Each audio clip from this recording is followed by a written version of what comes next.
Los agujeros negros. Es el tema de mi plática.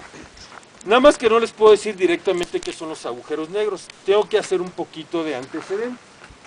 Nuestra historia empieza con este señor, Isaac Newton, que vivió en el siglo XVII.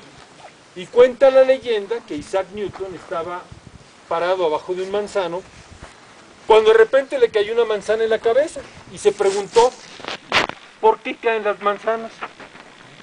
Fíjense, ¿por qué caen las manzanas? Qué pregunta tan idiota, ¿verdad?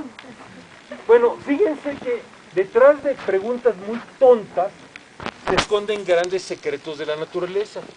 Los niños pequeños intrínsecamente son unos grandes científicos, tienen una gran curiosidad y quieren aprender de muchas cosas.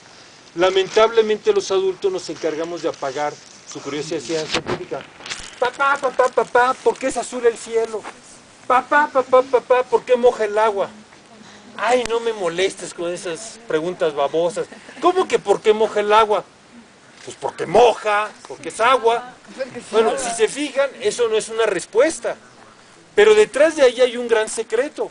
Resulta que la molécula de agua es una molécula maravillosa, es una molécula como Mickey Mouse, donde tenemos un oxígeno que es la cabeza del ratón y luego tenemos los hidrógenos que son las orejas.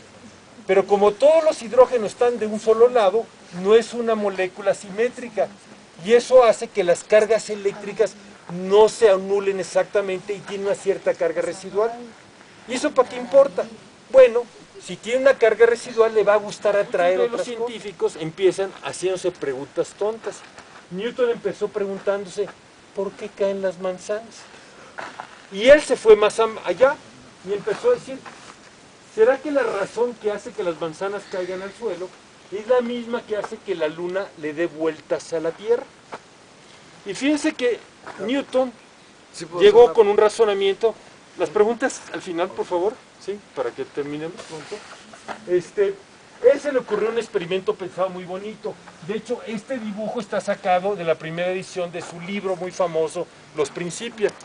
Él dijo, a ver, voy a agarrar una piedra, la aviento. ¿Qué va a pasar? Pues cae por allá. Pues ahora agarro una resortera y le doy duro. ¿Qué va a pasar? Pues va a llegar más lejos, pero va a caer. Y si agarra un arco y una flecha, pues llega más lejos y cae. Y se agarra una pistola, y se agarra una escopeta, y se agarra un misil.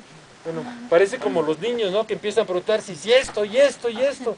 Bueno, lo que vamos a decir es que a medida que le doy más velocidad al proyectil, pues va a llegar más lejos. Pero de que cae, cae. Bueno, si la Tierra fuera plana, este es el final de la historia. Pero la Tierra no es plana, la Tierra es redonda. Entonces, ¿qué es lo que va a ocurrir?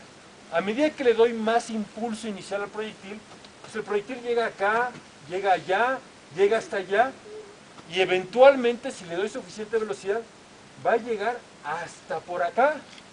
Más vale que me quite, porque si no me voy a pegar en la nuca. ¿Se dan cuenta? La luna se está cayendo. ¿Sí? Alguien le dio una patada inicial y se está cayendo porque siente la gravedad. Pero se cae exactamente igual a como se cae la superficie de la Tierra. Y entonces acabamos dando vueltas. No está volando, se está cayendo bajo la acción de la gravedad, pero también se cae la superficie de la Tierra y los dos van al parejo. Y eso es lo que ocurre. Seguimos con nuestra historia.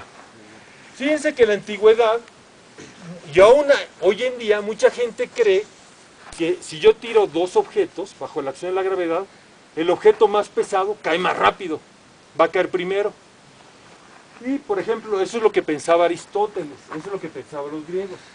Yo tiro un objeto pesado y un objeto liviano y primero cae el objeto pesado. ¿Y por qué se le habrán ocurrido estas cosas a los griegos? Los griegos no eran unos tontos. Si yo tiro un yunque y una hoja de árbol, créanme que de veras cae primero el yunque y después cae la hoja de árbol. Pero aquí estamos haciendo trampa. Porque no es solo la fuerza de gravedad, sino está la resistencia del aire. Y eso es una cosa adicional. Y aquí lo que nos interesa es nomás la gravedad.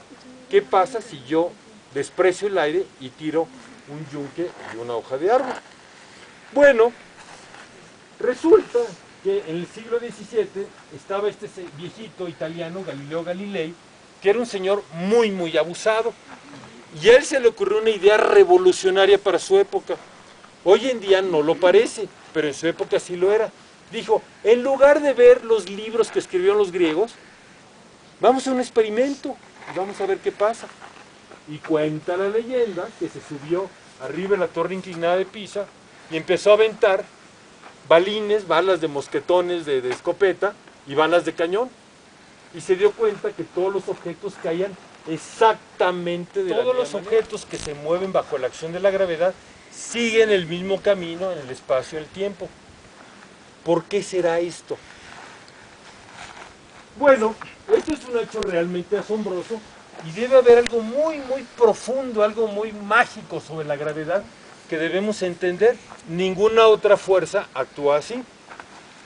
Bueno, resulta que a principios del siglo XX, un joven llamado Albert Einstein le preocupaba mucho esto. Hay muchas fotografías de Albert Einstein ya viejito.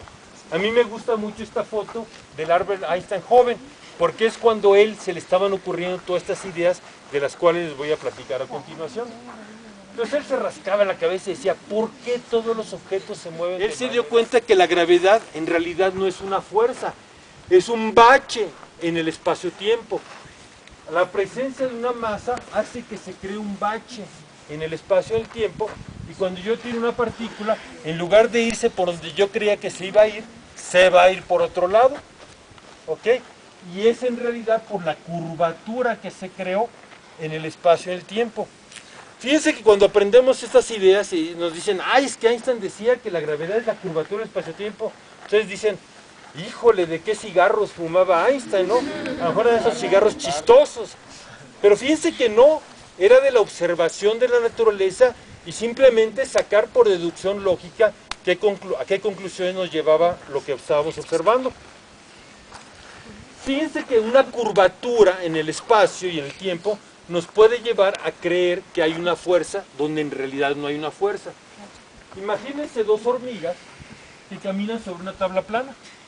Y una hormiga le dice a su amiga, tú te vas por ahí y yo me voy por acá. Y nos vamos derechito, todo el mundo. Entonces, ahí se van. Y pasa el tiempo y las hormigas están siempre a la misma distancia una de otra. Ahora imagínense que las hormigas las ponemos sobre una pelota. Se van a dar cuenta que aunque las hormigas se vayan derechito, van a converger. ¿Sí? Porque todas las líneas convergen en una pelota hacia los polos.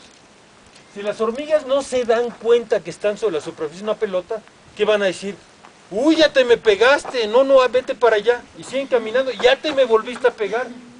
Hay una fuerza de atracción entre nosotros. Mentira, no hay fuerza de atracción. Lo que pasa es que estás caminando por una superficie curva. Fíjense que